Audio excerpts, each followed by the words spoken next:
What's going on, everybody? It's Davey from the 80s, and you are now entering the cinema chop shop. So park your ass right there. While you're there, don't forget to hit the like, the share, the subscribe button. Also, if you check the link below, you see a Patreon account. If you click it, become a member. All you got to do is try recommend movies and music and trailers for me to react to. So click the link. Now, with that being said, don't forget to subscribe.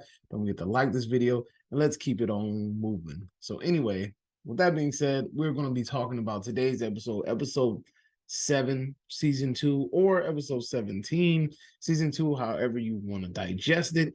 But we got to talk about Your Honor. Bryan Cranston's, he had it again. He has another iconic character. And let's go ahead and get to it. So this is always, you know what I like to do. I like to just recap the episode, talk a little bit about what I remember, what I like, just off the top of my head, whatever comes first. So the one thing that I was worried about the most was what the hell going to happen to Eugene, right? And I remember in the last episode when I saw Eugene get shot, I was like, yo, he got shot like right here. There was a possibility that he's going to survive. I don't think that was a fatal shot. But I was worried that, the Baxters were going to get to him in the hospital. So long story short, Eugene goes back to old girl's house. I forgot her name. She hasn't been in the season this whole damn season. She's from season 1.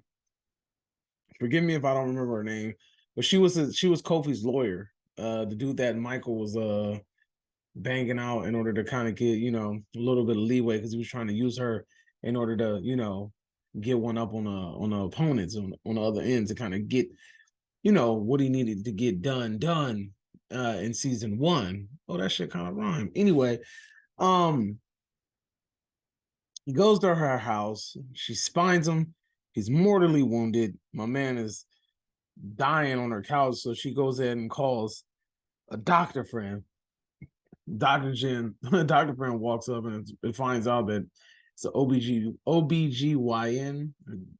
the lady, female doctor or whatever. And she looking at her like, dude, I don't work with these kind of openings, if you know what I mean. And she tries her best to try to plug up Eugene. Eugene passes out. They had to take that man to a hospital. While this is going on, the officer that shot Eugene is on a hunt for Eugene. He's trying to finish the damn job. And it's funny because he calls Charlie and he tells him, like, yo, Charlie, man, like, there's like some stuff going down and I could really use your help right now. And Charlie was like, shit, that's on you. And left him hanging, left him high and dry. So the officers running around the city trying to finish the job. Now, Michael, driving around the city, he's upset about the information that he found. Officer pulls him over, says he's on parole, got to get arrested.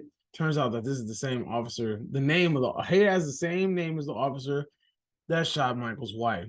And it turns out to be the same officer. So the one thing about this episode, I will say, though, that it kind of choreographed everything. You kind of felt everything was going to happen. The whole scene with Michael and the officer felt a little cliche, but I understand that this is season 2. It's the only season. It's the final season, so they need to wrap it up. So I kind of felt like that was going to happen. We also felt I didn't want to believe that the officer knew who Michael was. Well, he knew who Michael was, obviously, but I didn't want to think that the officer knew that Michael knew. And because I felt like that was just too obvious, way too obvious. But yes, the officer took Michael to a secluded area in order to, do away with him. And obviously Nancy came to the rescue, which is another telegraph scene. Like I said, a lot of this Michael arc really felt like it was like telegraphed. Like I saw that coming. I saw Charlie being involved coming. I saw the one thing I was worried about though is that Nancy was involved in this shit. But I don't know. There's still time and there's still some time on the clock. She may be involved at the end. We don't know. All right. But yeah, so then it turns out that Charlie was somehow involved. Basically, Michael is going down a rabbit hole and he's finding out all these people that were close to him were involved in the death of his wife some way, somehow, because they felt that their protection or their secrecy or the things that they've done behind closed doors, they need to be kept behind closed doors. In order to do that, Michael's wife, Robin, had to go. Anyway, so that's the end of the Michael arc. Moving on to the Baxter arc. So we find Mr. Baxter, Jimmy. We find him in a kind of a joyful, happy, but yet psychotic mood.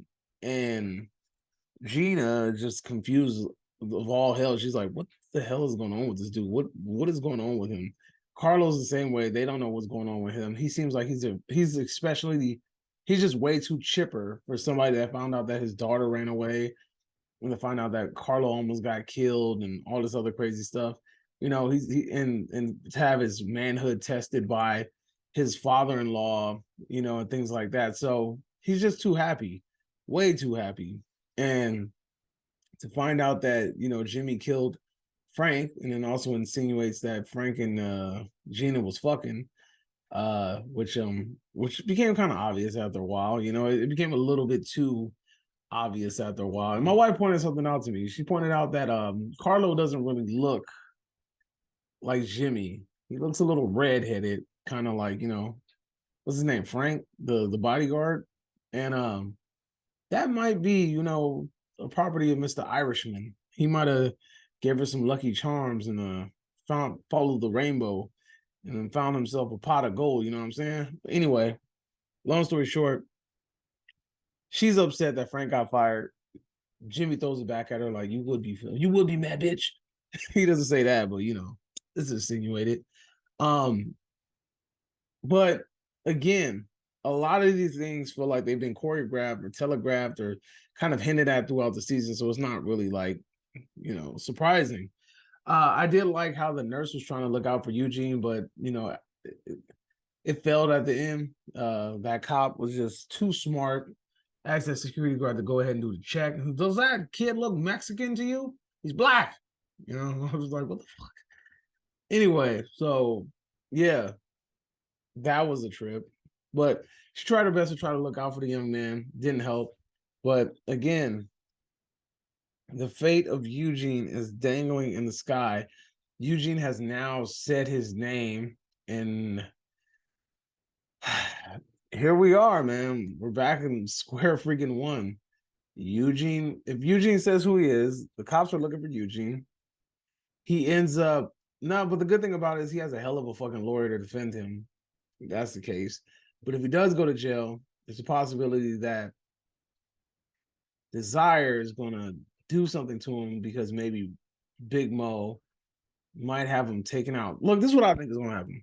No, you know, I'll say that for the end of the video. Anyway, fast forward to the Big Mo arc. Big Mo is upset because one of the her members, little brother or whatever, took the drugs, ended up ODing. One of the other members of Desire, he's really upset, saying that damn, I should have cut it more. Big Mo says it's not your fault. He should have left behind a balloon for any kid to get to. That's his fault.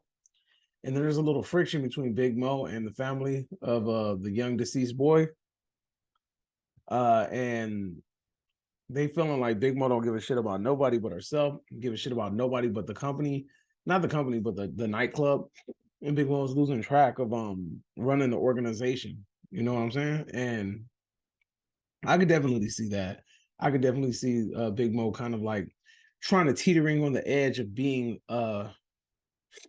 you know, a righteous entrepreneur and also the drug dealer kingpin that she's turned herself into. Because remember, she owes the cartel the drugs. She has to get rid of them. She has drugs that are bad that she can't use. You know what I'm saying? So, and on top of that, now she got Jimmy Baxter about to breathe down her neck because he called her and was like, "Hey man, you know, that boy is still alive. You gave me your word that that boy would be dead, that you would take care of it, and I took your word for it, you know."